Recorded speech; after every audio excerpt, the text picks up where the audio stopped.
आएगा। फिर सीधा सीधा अब मैं आपको चाहे जैसा घुमा फिरा के वाक्य दूं, हो सकता है मैं आगे पीछे करके सब कुछ मिक्स कर दूं, कुछ नहीं देखना, आप सिर्फ देखना इसमें कर्ता कौन है। उसके बाद सीधा कैन लगाना, क्योंकि उसमें सब में क्षमता की बात होगी। उसके बाद देखना कि मेन क्रिया क्या है, और मेन क्रिया में जो वर्ड दूंगी मैं वही वर्ड उतार दोगे। क्यों? क्योंकि इसमें वर्ब का कोई झंझट नहीं है। जो भी मेन वर्ब होगा ना, जो उसका शुद्ध रूप होगा उसको बेस फॉर्म कहते हैं, उसी शुद्ध रूप को उतार देना बस, ठीक है। और मेन वर्ब के बाद जो सवाल उठता है, मैं पढ़ा सकती हूं क्या, मैं पढ़ा सकती हूं किसको, ये जो जवाब आता है ना वही ऑब्जेक्ट होता है। ऑब्जेक्ट का मतलब कहते हैं कर्म। जब ये कर्म दिया होता है, इसके बिना वाक्य नहीं बनता, तो वो सकर्मक क्रिया कहलाता है। ये मेन सकर्मक क्रिया यानी कि ट्रांसिटिव वर्ब कहलाता है। अगर मैं खाली कहूं कि मैं बोल यस शशि, अगर आप चाहो तो अभी बैठ के पढ़ लो, समझ लो, और उसके बाद सेकेंड टाइम देखो तो आप बोल लेना, आप लिख भी लेना, ठीक है ना। क्लियर? पहली बार आप समझ लो, दूसरी बार चाहो तो आप नोट्स बना लेना, क्योंकि आप तब तक समझ जाओगे नोट्स कैसे बनाएंगे।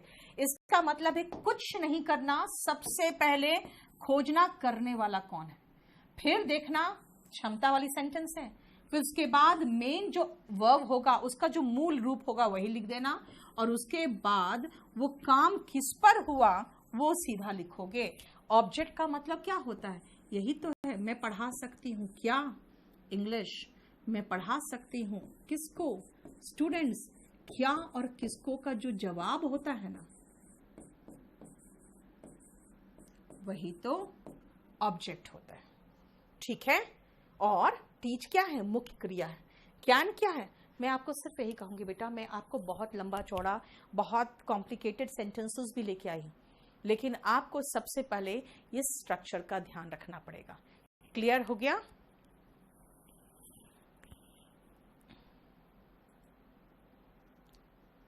बेस फॉर्म क्या होता है शालिनी? सुनो, कुछ नहीं, जो वर्ब का मीनिंग पूछोगे ना कि मैडम करने का मीनिंग क्या होता है, मैं कहूंगी डू, वही बेस फॉर्म है। जो शुद्ध रूप है, क्योंकि डू का डज भी होता है, डिड भी होता है, डन भी होता है, मैंने डू कहा क्यों? क्योंकि उस डू से ही सारे फॉर्म्स बने, ठीक है ना। मैम होने का इंग्लिश क्या होता है, मैं कहूंगी बी, बीई, बी। अब बी से इजएमआर बना है, बी से वॉज वर्ब बना है, बी से बीन बना है, बी से बींग बना। किसी की बात नहीं कर रही हूं बेटा, मैं इतना डिफिकल्ट चीजें कुछ नहीं पढ़ाऊंगी, मैं कह रही हूं बी। शुद्ध रूप पूछो मुझसे वर्ब का, पहले तो सबसे पहले वर्ब पहचानने की कोशिश करोगे, सेंटेंस का स्ट्रक्चर पहचानने की कोशिश करोगे, और आज ढेर सारे हम सेंटेंसेस, ढेर सारे वर्ड्स जो क्लिष्ट वर्ड्स है उनको करेंगे, ठीक है ना। जरा पूछो लास्ट क्लास का, ये नमन का भी देख लो। क्लियर हो गया? बोलो समझ में आया आपको? क्लियर? अब इसको आप ध्यान रखोगे कि मैंने जो समझाया है ये बस इतना ही पढ़ाया है मैंने, और कुछ भी नहीं पढ़ाया, ये ध्यान रखो आप, ठीक है।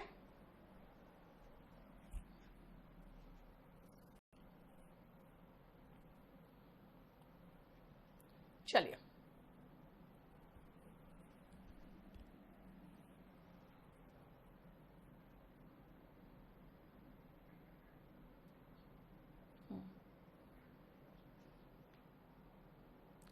चलिए अब जरा ध्यान से सुनना।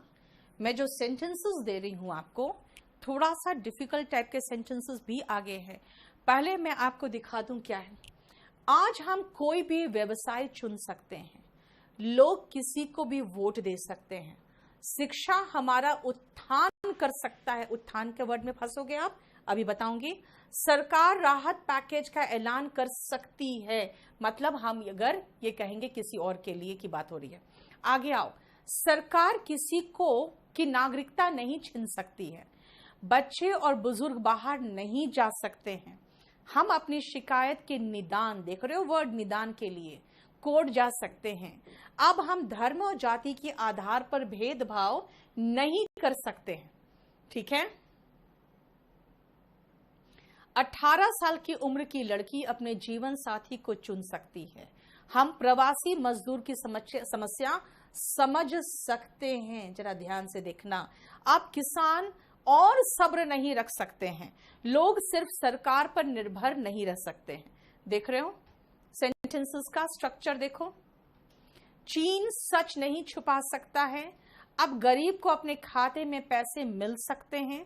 सरकार अर्थव्यवस्था के लिए हमारी जिंदगी को खतरे में नहीं डाल सकती है, जैसे कि अमेरिका वगैरह में हुआ है। हम वुहान में अभी भी कोरोना के केसेस देख सकते हैं, ठीक है। और पैकेज तत्कालिक राहत नहीं दे सकते हैं। ये वायरस पूरे मानव जाति को खत्म कर सकता है। अब हम समझ सकते हैं, देखो इसमें 2 सेंटेंसेस है, कि एक वायरस भी हमारे जीवन को पटरी से उतार सकता है। देखो, पटरी से उतारना, कोई भी एक महिला को दहेज के लिए प्रताड़ित नहीं कर सकता है, ठीक है। समझ में आया?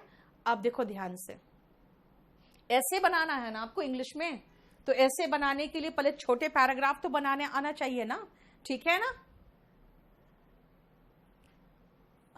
रोहन, सेंटेंसेस देखो बेटा।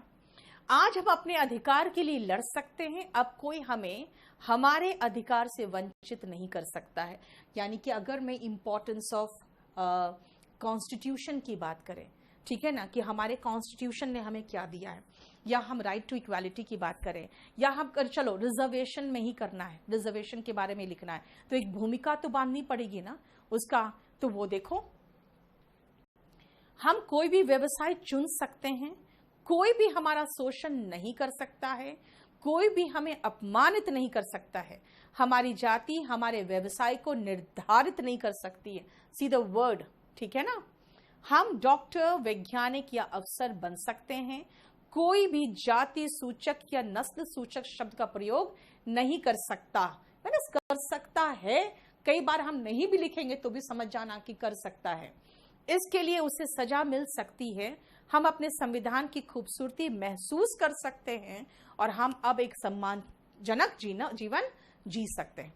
यानी कि ये सब ध्यान दो आप ये सारे वर्ड्स को, और you will feel that these are the sentences that you need when you speak, when you write and when you want to convey your thoughts. इसीलिए पूरी कोशिश हमारी यही रहेगी कि हमारे जो सेंटेंसेस होंगे उसके स्ट्रक्चर इस तरह के होंगे। अब ये तो मैं आज कराऊंगी, अब आपका काम क्या है, ध्यान से सुनना। मैंने क्या कहा है आपको, हमेशा एक ही चीज समझाया, बेटा पॉकेट में 200 रुपया है तो 500 की खरीदारी नहीं कर सकते हो। इसका मतलब है कि जब मैंने एक स्ट्रक्चर सिखाया है तो अपने दिमाग को उसी स्ट्रक्चर पे और काम करवाओ, ठीक है, और काम करवाओ। और कैसे करोगे, तो उसी सेम स्ट्रक्चर पे और जो जनरल अवेयरनेस के सेंटेंसेस है, ठीक है ना। यानी कि अब चीन नहीं बच सकता है। अमेरिका चीन के खिलाफ कोई भी स्टेप यानी कोई भी कदम उठा सकता है।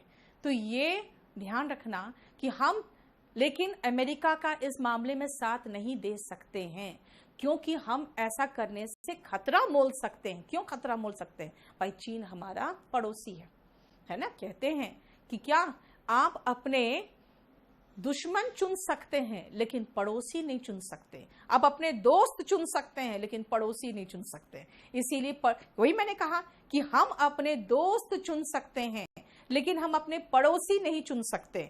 यानी अमेरिका को दोस्त हमने बना लिया लेकिन पड़ोसी में हम चाइना का कुछ नहीं कर सकते। इसलिए हम अमेरिका का साथ नहीं दे सकते, क्योंकि हम अपने दोस्त तो चुन सकते हैं, हम अपने पड़ोसी को नहीं चुन सकते। इस तरह के सेंटेंसेस सोचो ना, दुनिया भर के सेंटेंसेस बनेगा। पहले मुझे बता दो बेटा, यहां तक क्लियर है? And Rohan, I have told several times, this batch is for those people जिनको इंग्लिश नहीं आती और वो चाहते हैं इंग्लिश में हम ऐसे लेटर वगैरह लिखें, हम प्रेसी करें, हम कॉम्प्रिहेंशन करें। इसीलिए यहाँ हम हिंदी मीडियम को भी खासकर लेके चलेंगे। इंग्लिश मीडियम वाले के लिए वोकैबुलरी भी मिल जाएगा उसको यहाँ पे, और काफी क्लियर भी होगा। लेकिन मैं चाहती हूँ कि जो हिंदी मीडियम वाले कंपल्सरी इंग्लिश की वजह से और इंटरव्यू में भी जो फेल कर रहे हैं because of that lack of confidence in English, उनके लिए बताओ, जल्दी से रिफ्रेश करके मुझे पूछिए। सबको क्लियर है ना बेटा जो समझा रही हूं मैं? तो आपको मैंने सेंटेंसेस का लेवल दिखा दिया। अब मैं चाहूंगी ऐसे ही लेवल के सेंटेंसेस आप बना के दिखाइए मुझे, ठीक है?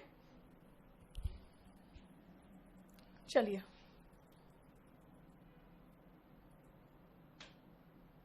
आइए फर्स्ट सेंटेंस में।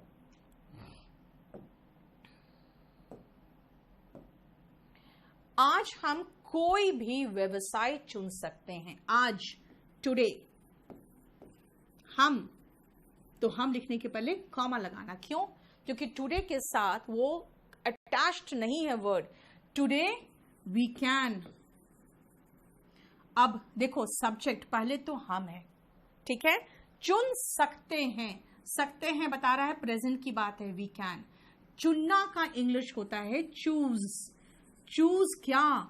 कोई भी का मीनिंग होता है एनी, और व्यवसाय का मतलब होता है प्रोफेशन या ऑक्यूपेशन।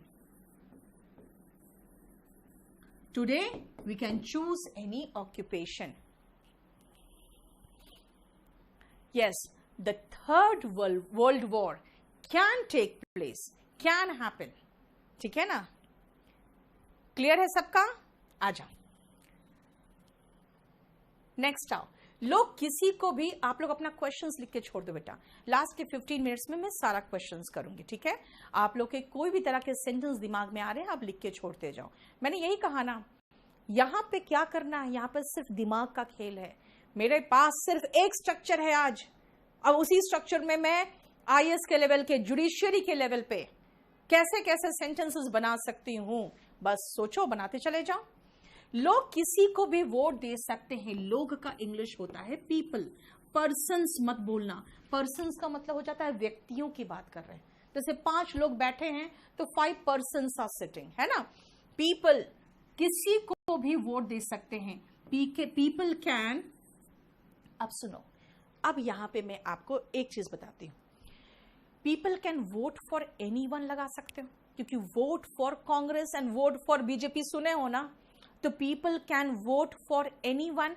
लेकिन मैं आपको पीपल कैन वोट के फॉर कहां से आ रहा है मैम, तो मैं आपको ऐसे ही चीजें लिखवाना चाहूंगी जो मैंने आपको कहा है कि अपने पेपर में, अपने कॉपी में जो आपका पेज है उसमें मैंने कहा था किनारे एक छोटा सा मार्जिन बनाना था आपको, वहां लिख देना वोट फॉर बीजेपी, है ना, वोट फॉर कांग्रेस। लेकिन अभी मैंने आर्टिकल नहीं पढ़ाया इसलिए मैंने द छोड़ दिया, ठीक है ना? अदरवाइज होता vote for the Congress party and vote for the BJP, यानी वोट के साथ खाली फॉर लगा के छोड़ दो बस, कि वोट के साथ फॉर लगता है।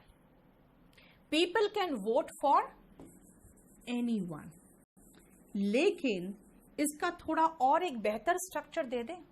देखो क्या होता है, जिसको आप वोट देते हो उसके पास पावर आ जाता है ना? वो एक सत्ता में बैठ जाता है, यानी लोग सत्ता पर पहुंचा सकते हैं किसी को वोट देकर। तो एक और स्ट्रक्चर लिख दो, पीपल कैन वोट। अब यहां पर एनीवन नहीं लगाना, फॉर मत लगाना, वोट एनीवन टू पावर, इसीलिए 2 स्ट्रक्चर लिखोगे वहां पे।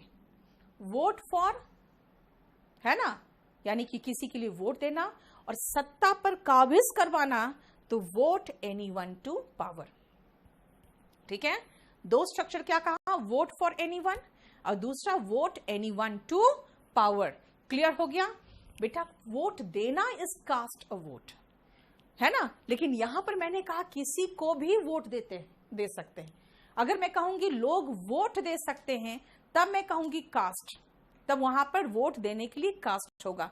यहां पर बेटा वोट जो है खुद ही वर्ब के रूप में आ रहा है, इसलिए मैंने कहा people can vote for anyone या people can vote anyone to power. ये 2 स्ट्रक्चर याद रखना। शिक्षा हमारा उत्थान कर सकता है। उत्थान करना, इनका इंग्लिश होता है अपलिफ्ट। महसूस हो रहा है आपको खुद ही। आप ऊपर लिफ्ट मतलब समझते ही हो, है ना? यस, धर्मवीर बिल्कुल सही कर रहे हो। People can give vote for anyone, नहीं होगा बेटा, क्योंकि आपने वोट वर्ड, मैंने एक चीज ध्यान सुनो, एक डिक्शनरी डाउनलोड कर लेना आप लोग, मेरियम वेबस्टर डिक्शनरी, ठीक है? हालांकि इस डिक्शनरी को जब से मैंने स्टूडेंट्स को कहना शुरू कर दिया है ना, तो यहाँ के इंस्टीट्यूट्स वालों ने क्या कर दिया है, उसमें अपना एडवर्टीजमेंट करना शुरू कर दिया है। अब बहुत सारे ऐसे कंपनीज हैं जो अच्छा खासा, जिनको फंडिंग मिला हुआ है, जहां तहां अपने एडवर्टीजमेंट करते रहते हैं, ठीक है? अब सुनो, मेरियम वेबस्टर में जब आप ध्यान से देखोगे तो मैं आपको समझाती हूँ कैसे चेक करना है और कैसे पढ़ना है आपको। सबसे पहले मेरियम वेबस्टर तो आप डाउनलोड कर लेना, इसीलिए क्योंकि ये ऑफलाइन भी चलता है। अब मैं आपको समझाती हूँ उसको करना कैसे आपको। जैसे आपने कहा गिव वोट, ठीक है? मैंने जैसे वोट टाइप किया तो ध्यान से देखना, वोट में सबसे पहले इंट्रांसिटिव वर्ब के रूप में भी आ रहा है। इसका मतलब वो वर्ब भी है, तो मैं गिव क्यों लगाऊं? वोट आप जब नीचे जाओगे तो वोट का नाउन भी आएगा, है ना? जो आप वोट डालते हो वो भी वोट कहलाता है, वो नाउन में भी आएगा, लेकिन वर्ब में भी आ रहा है। तो इसीलिए गिव लगा के फिर से वोट लगाने का मतलब है कि हमने दो दो लगा दिए, है ना?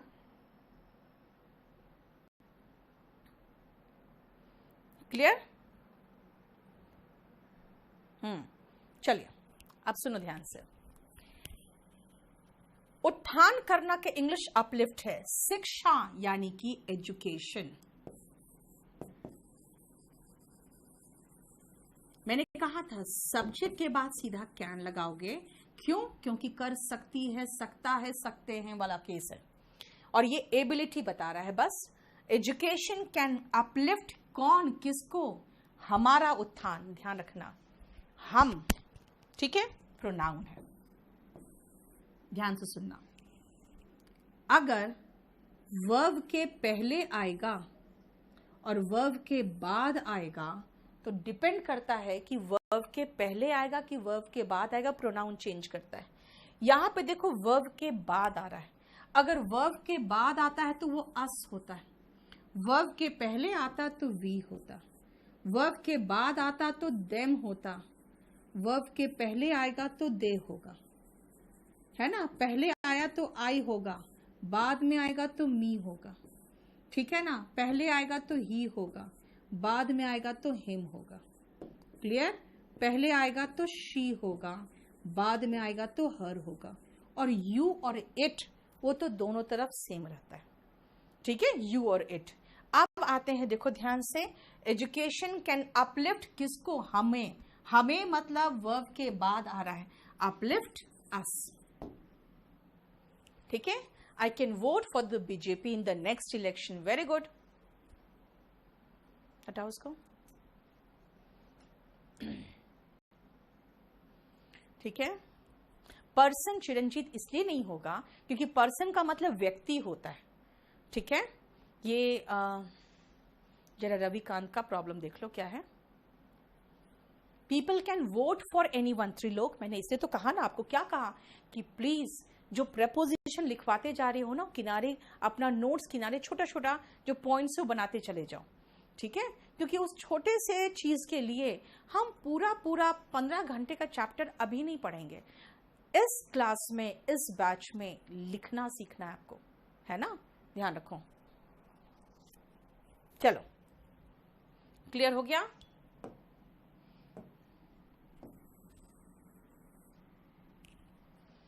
अब आओ नेक्स्ट पॉइंट में। सरकार राहत पैकेज का ऐलान कर सकती है, ठीक है? अब आप लोग इंग्लिश न्यूज पढ़ते हो, राहत पैकेज का इंग्लिश क्या होगा जल्दी बताओ फटाफट। और इसमें सब्जेक्ट कौन है, वर्ब कौन है और ऑब्जेक्ट कौन है, जल्दी बताइए, जल्दी जल्दी फटाफट। वोट के साथ टू एनीवन नहीं आता बेटा। भास्कर, यही तो सिखाना है मुझे आपको, है ना। इंग्लिश में यही छोटी छोटी चीजें, प्रेपोजिशन ऐसे ट्रांसलेट नहीं होता। पीपल से पहले यहाँ द पीपल क्यों लगाएं बेटा? अब बताओ, आप कहना चाहते हो लोग, तो मैंने पीपल लिख दिया। कहाँ के लोग? The people of India. निश्चित करेंगे तब हम द लगाएंगे, इसलिए इसमें कुछ नहीं। और द गवर्नमेंट क्यों? Yes, relief package. Very good Shiv. देखो, सरकार यहां पे सब्जेक्ट है, द गवर्नमेंट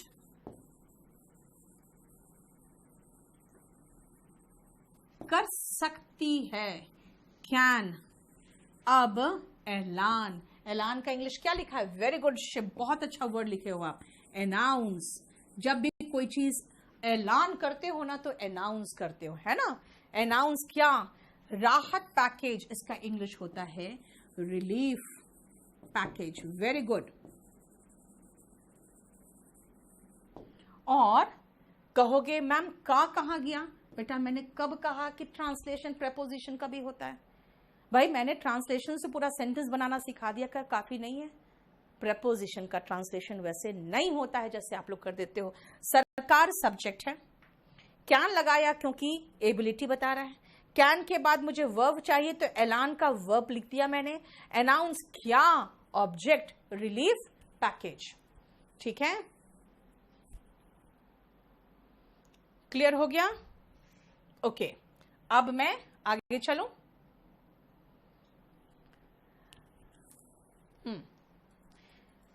पीपल से पहले यहां द का यूज मैंने बता दिया साची, वही सेम क्वेश्चन नीचे भी आया था, क्योंकि यहां पे कहीं विशेष लोगों की बात नहीं हो रही है। द तब आता है जब कोई डेफिनेट होता है, कोई निश्चित लोग होते हैं। रिलीफ बेटा RELIEF होगा। वहां पे क्या लाइन लग गया था ना, लाइन बन गया था शायद, देखो तो मैं अभी आपको बता देती हूँ। रिलीफ सही कर दूं मैं, यहां पे आपको शायद ये दिख रहा है ना, रिलीफ है। क्लियर? बताओ कोई problem?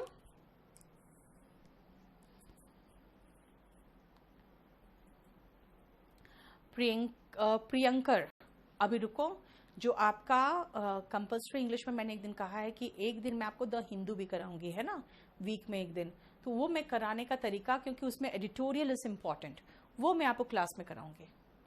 I can be a teacher, Ishu बिल्कुल सही है, मैं बन सकती हूं। हाँ, रिलीफ फंड भी कह सकते हो, relief package and relief fund दोनों कह सकते हो, है ना।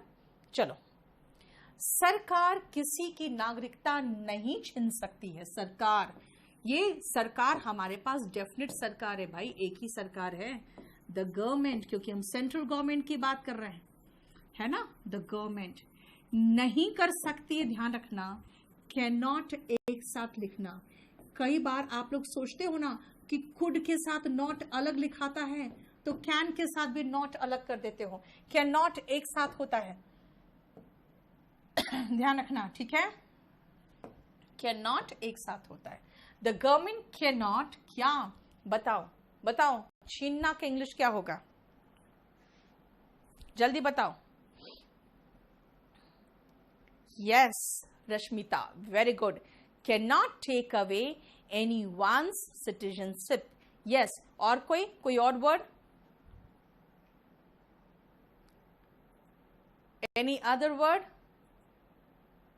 पुल? अरे बेटा वो तो खींच के निकाल लोगे शालिनी, पुल मत लगाना। Yes, take away, take away. Snatch भी चलता है ना, डाइवेस्ट तो कोई वर्ड ही नहीं होगा यहाँ पे।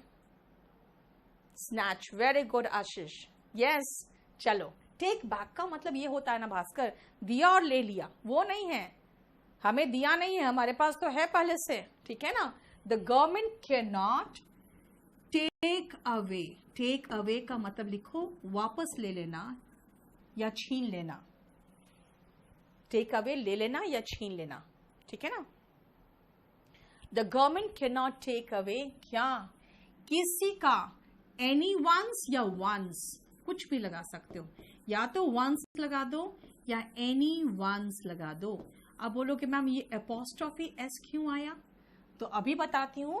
The government can not take away anyone's क्या? सिटीजनशिप। पहले तो इतना लिखो सिटीजनशिप, फिर मैं बताती हूं कि वंस और एनी वंस का मतलब क्या है।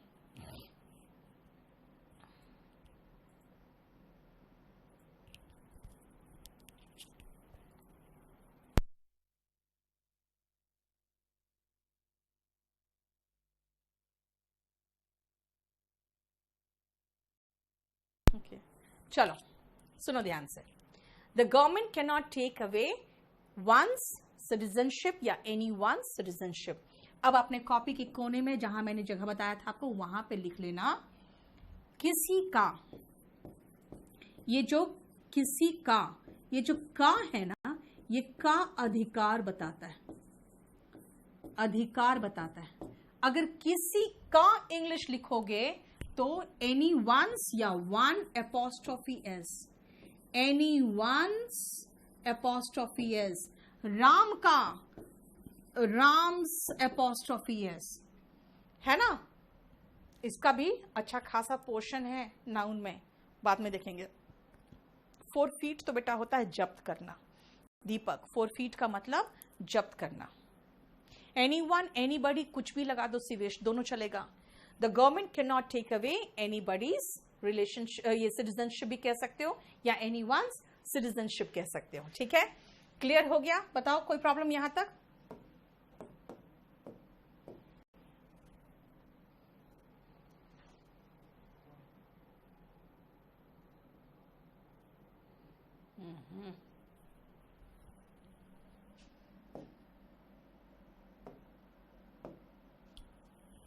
चलिए अब आइए नेक्स्ट सेंटेंस में।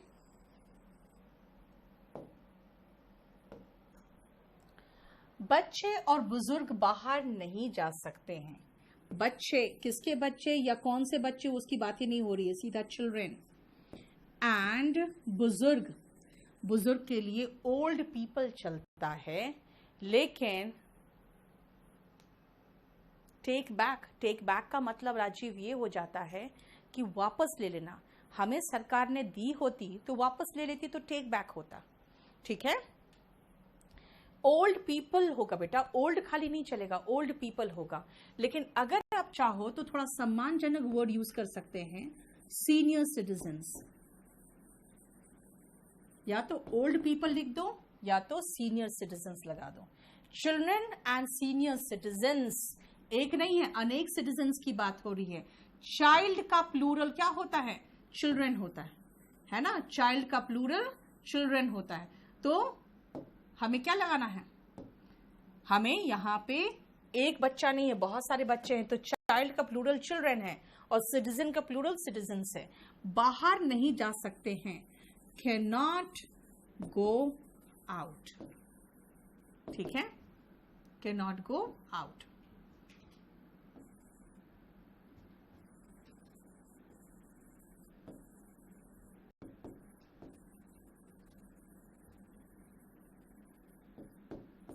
बोलो कोई प्रॉब्लम यहां तक? बच्चे और बूढ़े बाहर नहीं जा सकते हैं, इसकी बात कही मैंने। पीपल्स नहीं होता बेटा कुछ, पीपल प्लूरल वर्ड है और एपोस्ट्रोफी एस लगा दोगे तो अभी क्या बताया था? पोजेशन बताता है।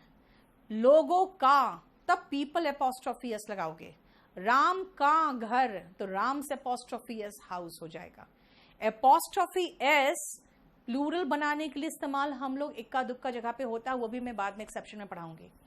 वरना एपोस्ट्रोफी एस उसका बता देता है। जैसे मैंने कहा लोगों का घर, तो पीपल एपोस्ट्रोफी एस हाउस हो जाएगा। देखो आउटसाइड इसलिए नहीं लिख सकते क्योंकि आउटसाइड क्या, आउटसाइड देयर हाउस, उनके घर के बाहर की बात कर रहे हो, तो आउटसाइड हो जाता है, वो प्रॉपर नहीं है, सही नहीं। कैन नॉट गो आउटसाइड नहीं होगा बेटा, कैन नॉट गो आउट लगाओ। आउटसाइड का मतलब होता है बाहर की तरफ। ठीक है ना, ये हो जाएगा। नेक्स्ट आओ, हम अपने शिकायत का निदान के लिए कोर्ट जा सकते हैं। हम पहले तो हो गया वी, जा सकते हैं, क्योंकि हमें पहले वी के बाद कैन चाहिए, कैन के बाद गो चाहिए। मैंने क्या कहा था भाई, कम से कम स्ट्रक्चर तक सही रखना। वी कैन गो, गो मतलब जाना, जाना कहां, कहां? वी कैन गो कोर्ट, अब कहोगे गो कोर्ट कहते हैं क्या? खुद सोचो। आई गो कोर्ट कहते हैं? नहीं। क्यों? जब आप कहीं जाते हो ना, उस जगह की तरफ जाते हो, तो हम प्रेपोजिशन टू लगाते हैं, तो होगा we can go to. To हो गया, क्लियर? अब ये जो कोर्ट हम जाते हैं वो एक प्रॉपर, कह सकती हूं मैं, पर्टिकुलर जगह है जहां जा रहे हैं हम, है ना? वो नॉर्मल नहीं, पर्टिकुलर जगह की बात कर रहे हैं। तो go to the court, the लगाना आर्टिकल। देखो कैसे प्रेपोजिशन और आर्टिकल आपका सारा सत्यानाश कर सकता है अगर आप उसका स्ट्रक्चर नहीं समझोगे तो, ठीक है ना? We can go to the court, क्या के लिए? शिकायत के निदान। इसका आप रट्टा मार लो कि जब हम निदान के लिए जाते हो, शिकायत के निदान के लिए, तो we can go to the court to redress our, इसके बाद यहां लिख दे रही हूं मैं, ग्रीवांसेस। चलिए पहले ये लिखिए, फिर मैं आपको समझाती हूं।